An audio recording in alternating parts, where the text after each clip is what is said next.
good morning everyone. So my name is Rafael Tamora. So for this day is I'm going to conduct an assessment to my client. So we have two assessments. The first one is the static postural assessment. So in static postural assessment, we have two views that we need to consider. So the first is the lateral view. So I'm going to stay here because it's lateral view. So the first kinetic checkpoint that I need to observe is head. So I'm going to see if my client head is forward or not. When we say it's forward, my client head, like head attached in the wood. We say it's not forward when my client head do not attach in the wood, that's not forward head. So, okay, so my client head is forward head. So I'm going to check in the box left and right forward head. The next kinetic checkpoint that I need to observe is the shoulder. So I'm going to see if my client's shoulder is protracted and retracted. Okay. So my client's shoulder is retracted. The last kinetic checkpoint in the lateral view is the lumbopelvic hip. So I'm going to see if my client lumbopelvic hip is anteriorly tilted or posteriorly tilted. So,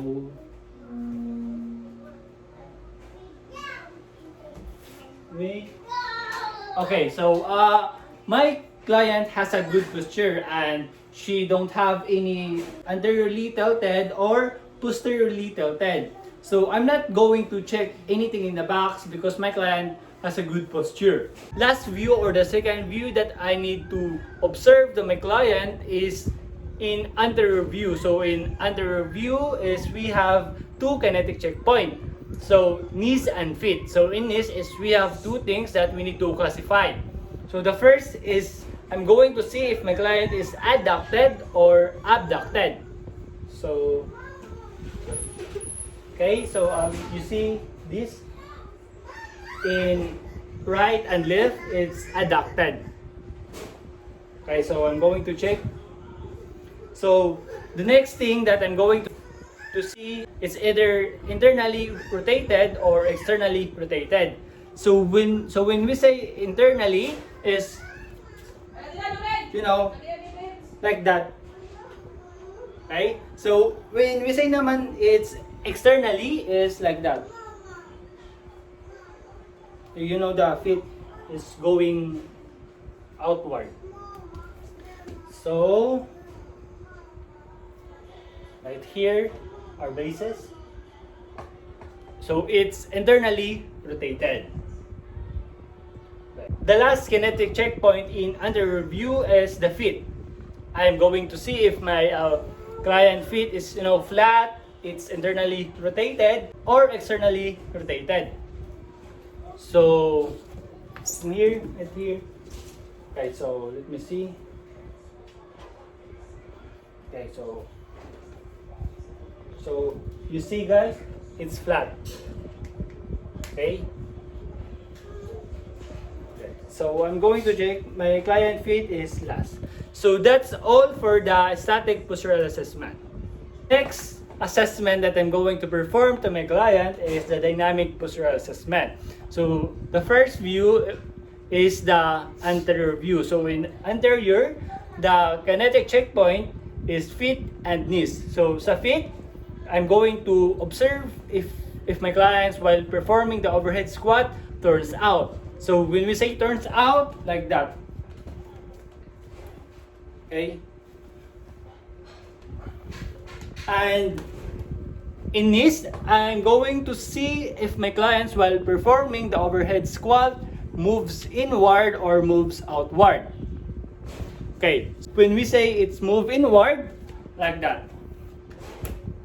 Okay, and moves outward like that.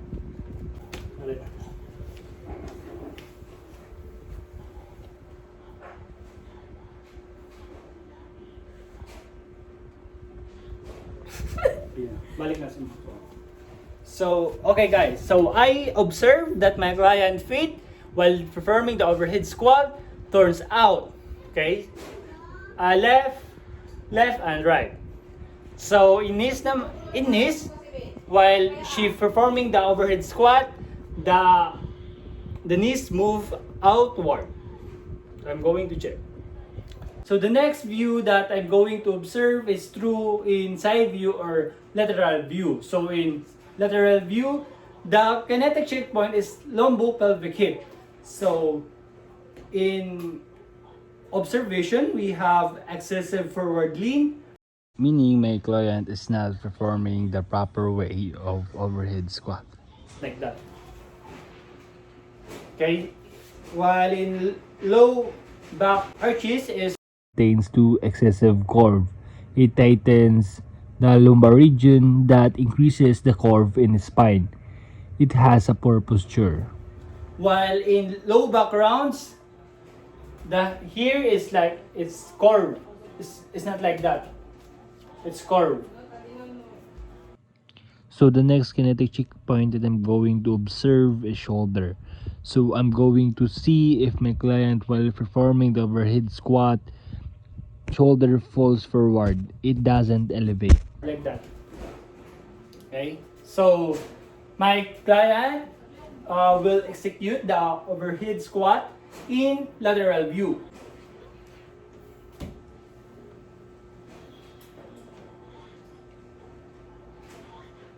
So meaning from my observation, while my client performing the overhead squat has a low back arches. She has an excessive curve and the shoulder it doesn't fall forward. Rather it elevates.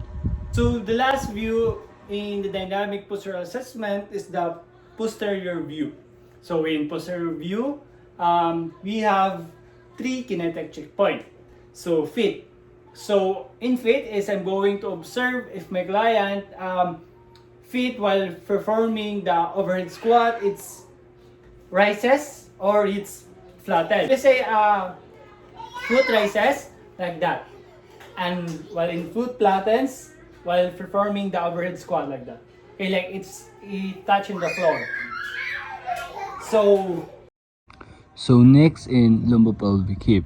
So I'm going to observe if my client has a asymmetrical shift.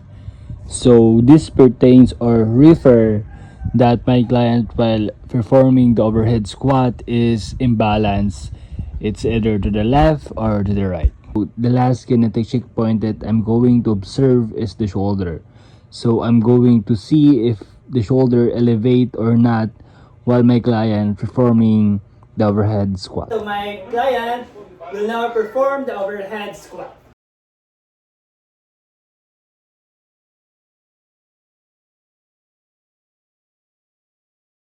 Okay, therefore, I conclude in the movement in feet. So the feet is flattens. While she's forming the overhead squat, it flatten on the floor. Okay, it's attached. So in lumbopelvic hip, my client is balanced. Okay, she's not right or left like in balance. In shoulder, I think my client shoulder it's elevate. Okay, like that. It rises. So I'm going to check left and right. So okay guys, so that's all for our diastatic and dynamic postural assessment.